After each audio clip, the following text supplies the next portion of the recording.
Salve, salve, rapaziada. Hoje eu tô muito interessado em ver a coletiva do Dorival Júnior. O que ele vai falar?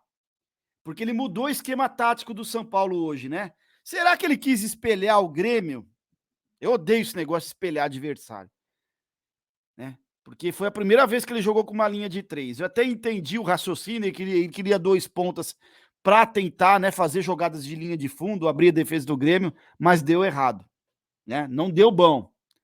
Então a gente vai ver o que ele tem a falar para ver se ele realmente quis espelhar o time adversário, tá? Deixa eu deixar um recadinho aqui de 30 segundos do parceiro, a gente já começa com a entrevista. Hoje não vou chamar de Genial Júnior não, tá? Esse negócio de espelhar aí não dá certo e nunca deu. Vamos lá, recadinho rapidinho. Salve, salve, rapaziada, Jova aqui. Hoje eu venho apresentar para vocês a VBet. Sim, a VBet, que é uma das casas de apostas que mais crescem no Brasil, rapaziada. Ela tem parceria com o OneFootball, ela tem parceria com o Monaco e com o Nice da França. Tá joia, galera? Galera, é muito simples, tá? É só você clicar, fazer o cadastro, clicando no primeiro link do primeiro comentário fixado, tá joia? No seu primeiro depósito você pode ganhar um bônus de até R$600, ok? Então não perca tempo, é só clicar no primeiro link do primeiro comentário fixado, faz o seu cadastro e comece a fazer as suas apostinhas. VBet! Primeiro comentário fixado. Tamo junto, galera. Bom, vamos lá, galera. Dado o recado aí, vamos escutar o que ele tem a dizer pra gente. Será que ele espelhou o adversário hoje? Eu não gostei da forma do São Paulo jogar hoje com 3 zagueiros, porque a gente não tem os benditos 3 zagueiros. Temos 2 zagueiros. A Arboleda, que é excelente, e temos o Beraldo, que é ótimo. Os outros 2 são peladeiros. Digo, Alan Franco, um dos piores do jogo hoje, e Diego Costa. Vamos ver o que ele tem a dizer aí. Vai, desembucha aí, hoje não vou te chamar de genial, não. Às vezes em que teve uma equipe que marcou com 2 linhas de 4, o Grêmio sempre saiu com vitórias. Então, nós tentamos criar uma situação que, espelhando a marcação e o posicionamento em relação ao Grêmio, nós pudéssemos criar um fato novo e, de repente, surpreendê-los. Eu acho que o primeiro tempo nós vínhamos jogando com segurança, com tranquilidade. Fizemos o gol, não tínhamos motivo nenhum para nos desesperarmos, de repente, e o Grêmio adiantou um pouco a marcação, nos daria possibilidades de contra-ataques, era só termos uma aproximação um pouco maior, não aconteceu, foi onde o Grêmio conseguiu ter um pouco mais de domínio do jogo. Voltamos para o segundo tempo já com uma mudança, tanto de comportamento quanto de posicionamento. Tivemos um meio-campo mais preenchido e com esse meio-campo nós nos aproximamos, começamos a troca de passes, começamos as infiltrações e tivemos aí boas oportunidades para que pudéssemos empatar a partida. Infelizmente acabou não acontecendo. Dorival, esse espelhamento que você se referiu, o esquema, né, com 3 zagueiros lá atrás, queria que você falasse um pouco mais sobre isso. É algo que você conseguiu treinar com o seu grupo? Ficou mais na conversa? Boa pergunta. É um esquema que você pensa utilizar mais algumas vezes no São Paulo? Fala um pouco mais sobre o que você achou do rendimento também com esse esquema na partida de hoje. Acho que não foi ruim, eu acho que é natural que nós sempre teremos coisas para melhorarmos. Períodos de treinamento, vocês sabem muito bem que são mínimos e, independente disso, uma pequena alteração apenas no posicionamento de um ou outro jogador, que são cumpridos, assim, são funções cumpridas, são comportamentos que são cumpridos. Não vi problema nenhum. Nós tivemos um segundo tempo muito bom, segundo tempo dentro das nossas condições, com os mesmos 3 zagueiros. Então, é para vocês verem que aquele desequilíbrio de 15, 20 minutos do primeiro tempo talvez tenha nos custado aí o resultado. Mas eu fiquei muito satisfeito com o que eu vi, porque eu vi uma equipe buscando, procurando, querendo, aproximando, jogando, mesmo com a forte marcação da equipe do Grêmio, com a boa estrutura de equipe que possui. Ainda assim nós criamos boas oportunidades e, de repente, nos momentos de decisões é que talvez tenhamos pecado e poderíamos ter tido um aproveitamento melhor. Bom, você chegou, Dorival, fez um grande início no São Paulo, né? Ficou uma sequência de jogos invictos. Agora já são 2 jogos, embora a classificação na Copa do Brasil com derrota. Até pela sequência que o São Paulo tem pela frente, bastante dura, como é o Campeonato Brasileiro, falando mais dessa competição. Te preocupa? Você falou, claro, sempre tem coisa para corrigir, mas o que mais tem te preocupado? Vamos falar principalmente desses 2 jogos, onde o São Paulo encontrou um pouco mais de dificuldade e acabou sendo derrotado. As dificuldades do campeonato serão dessa maneira. Nós não teremos jogos simples, fáceis, independente do posicionamento que as equipes se encontrem. Será uma disputa muito árdua. Eu já falava quando eu cheguei aqui que o campeonato desse ano vai ser um dos mais disputados dos últimos. Eu não tenho dúvidas que nós teremos muitas dificuldades ao longo de toda a temporada. Não será fácil para ninguém, para nenhuma equipe. Prova é que nós estamos aí na 8ª, 9ª rodada, 8ª, acredito, e nenhuma equipe até agora acabou ultrapassando assim limites. Está todo mundo ali embolado, 2 vitórias te colocam numa ótima condição, 2 derrotas te colocam numa posição intermediária. Então nós temos que ter tranquilidade. Futebol é assim. A derrota do meio de semana totalmente diferente do que a equipe vinha produzindo. Aí, o jogo de hoje já não, jogamos dentro de uma ótima condição, poderíamos ter tido uma vitória, como tivemos a derrota, poderíamos ter tido um resultado melhor, se tivéssemos um pouco mais de capricho, talvez, em alguns momentos, mas o campeonato vai exigir muito, e o São Paulo precisa estar cada dia mais e melhor preparado para as sequências que teremos. Eu gostaria, por favor, que o senhor analisasse no momento das suas últimas substituições. O São Paulo se torna mais agressivo, a gente viu esse pedido do senhor. É uma saída da ideia dos 3 zagueiros, já que o Soares estava sentindo bastante, teve que ser substituído, e também o diferencial de ter o Soares, porque teve dificuldades, em especial no segundo gol. Ele, quando pensou, todo mundo pensou que ele ia acabar finalizando, ele encontra o espaço enquanto seu companheiro Reinaldo marca o gol. Como é que o senhor vê a presença do Soares em campo? Jogadores de qualidade fazem diferença. A qualidade faz a diferença, né?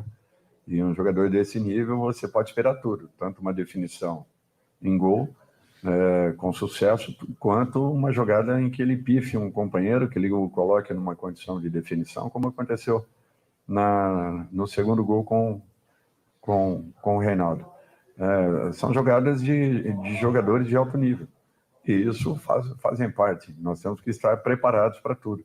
A nossa marcação fechou muito bem, mas talvez se tivéssemos um passo, 2 para fora, um pouco mais abertos em relação à ultrapassagem que acontecia pelo lado do campo, talvez tivéssemos neutralizado essa jogada. Mas, independente disso, eu acho que a equipe do São Paulo jogou, procurou botar a bola no chão, criou, teve personalidade, e é isso que a gente quer. O time está num processo em andamento, e para mim foi assim... foram 2 derrotas, né, ao longo da semana, mas derrotas em que percebe-se um time sabendo o que quer em campo, buscando a todo momento, tendo naturalmente algumas dificuldades, o que é um fato natural pelas qualidades e pela capacidade do time do Grêmio, mas eu não vejo como uma situação desesperadora. Temos que ter tranquilidade, equilíbrio, para que busquemos aí a nossa sequência e, de repente, encontremos novamente o caminho de bons resultados. Dorival, para a gente avançar um pouco agora para esse planejamento da semana, eu sei que ainda é cedo e tal, mas tive a sensação que talvez algumas escolhas hoje pontuais também pudessem já estar olhando lá para frente. Por exemplo, o Gabriel Neves, que é um jogador importante no seu meio campo, estava pendurado, ficou ali no banco, o próprio Luciano entrou depois, o Nestor, que de repente fosse uma final de Copa do Mundo jogasse, mas hoje não veio. Como é que você está trabalhando essa semana? A gente deve ver um time talvez alternativo contra o Tolima, porque o Palmeiras não é decisão, mas animicamente a gente sabe que o clássico mexe muito. Mas a decisão é no meio de semana, e a importância desse jogo será fundamental para a nossa sequência. Então não tem... eu resguardei sim um ou outro jogador, principalmente os que tinham cartões.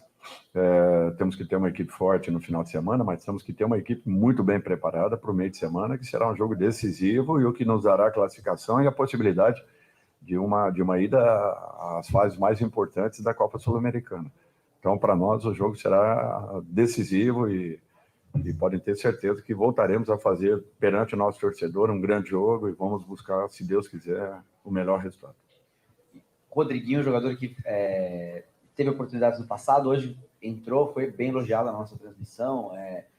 A importância de ter um jogador, porque ele tem uma característica que você não tem de baseada no elenco. Como é que foi para você? Como é que você viu a atuação dele? Ele está evoluindo, está pedindo passagem. Foi bem. Temos outros garotos que vêm fazendo aí um ótimo trabalho também. Tem alguns jogadores que ainda não tive a oportunidade de observar. Um deles é o Mendes, e eu dou a minha mão à palmatória. É um jogador que foi contratado, tem muitas qualidades, porém, eu ainda não tive a possibilidade de observá-lo mais a fundo. Talvez tenha sido o único jogador que não tenha tido uma oportunidade real comigo, mas esses garotos estão evoluindo, estão crescendo. O Rodriguinho adquirindo confiança, voltou de uma lesão, está começando a desenvolver. O Pedro Vilhena também, o Negrude. Eu acho que são garotos aí formados aqui dentro e que têm que serem valorizados no momento oportuno, que as oportunidades aconteçam. Eu sinto a grande maioria preparados ou entrando em condições de poderem daqui a pouco serem, e eu acho que isso é o trabalho, isso é o mais importante. O São Paulo tem que se fortalecer mais, porque o ano aí será muito complicado.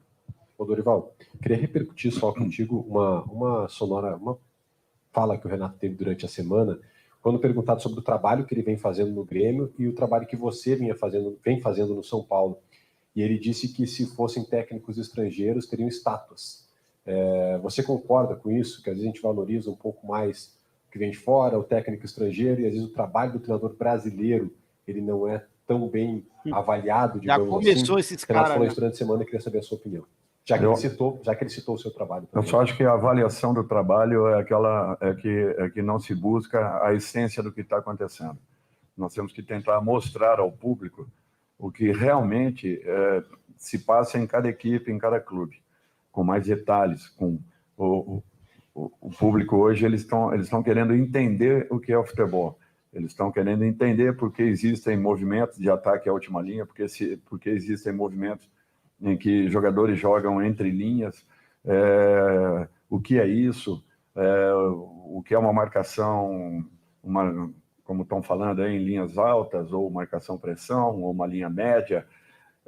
Eu acho que isso tudo deveria ser um pouco mais explicado, um pouco mais entendido pelo nosso público, e eu acho que isso daí é uma função importante, que talvez tivesse que ser desenvolvida por todos nós. É uma maneira de se educar o nosso público, e nesse sentido ele tem muita razão. Eu acho que todo mundo vê, é notório isso. Nós não vamos nem ficar falando a respeito, levantando hipóteses e possibilidades, mas infelizmente no Brasil é assim, em qualquer área de atuação. Tá?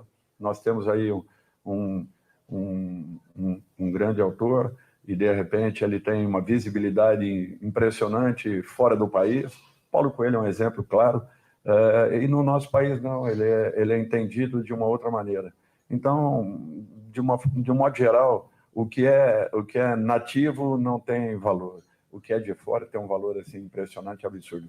Eu respeito todos os profissionais de fora que aqui estão, não quero que misturem as situações. Todos estão sendo muito bem recebidos aqui, são pessoas de bem que vieram para desenvolverem trabalhos. Mas é natural que, infelizmente, no nosso país, o nosso histórico, né, traz aí N situações. O importante é que todos estão tendo possibilidades de verem e de conhecerem um pouco mais o trabalho dos profissionais brasileiros, para poderem avaliar se realmente nós temos ou não qualidades. E isso eu não tenho dúvidas. Nós não deixamos a desejar a profissionais de nenhum canto do mundo. E todo e qualquer desafio que enfrentemos, vocês podem ter certeza que brigaremos em igualdade de condições. Tudo é questão de uma oportunidade. Porque não temos uma oportunidade fora do país? É muito simples. A Conmebol ainda não tem o reconhecimento da UEFA em relação aos seus filiados. E, sendo assim, os profissionais, à exceção dos profissionais argentinos, eles têm tráfego livre para trabalhar em qualquer lugar do mundo. A grande maioria dos outros países não, e nós estamos incluídos em tudo isso. Por isso, as nossas dificuldades são muito maiores. Então, não é porque nós não temos qualidades, é porque nós não temos oportunidades.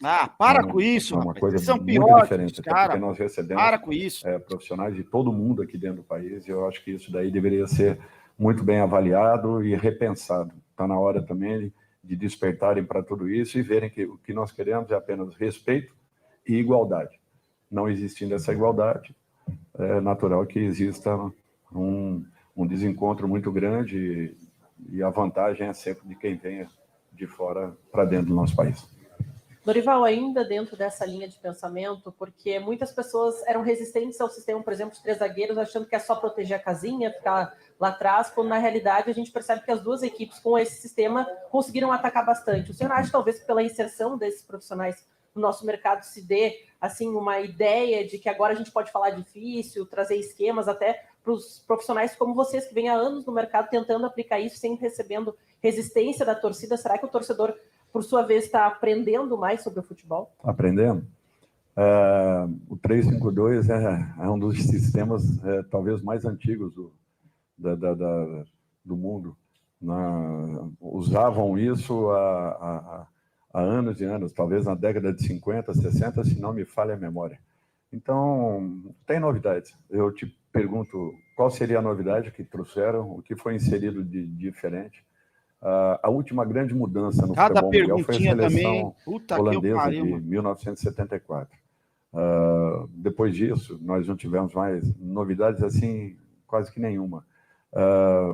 Uma das maiores equipes do futebol mundial, o City, joga com esse sistema há alguns anos, com algumas variações dentro da partida, que é um fato natural, dependendo muito do adversário que ele enfrente, mas pelo menos aí 15 competições o Guardiola talvez tenha ganho nesses últimos anos, jogando nesse sistema dessa forma. O pai de todos os sistemas é o 4-4-2, é o 4-3-3, as variações são muitas, o 4-1, 4-1, enfim, e logo em seguida o 3-5-2. Não é novidade nenhuma, novidade em sentido nenhum.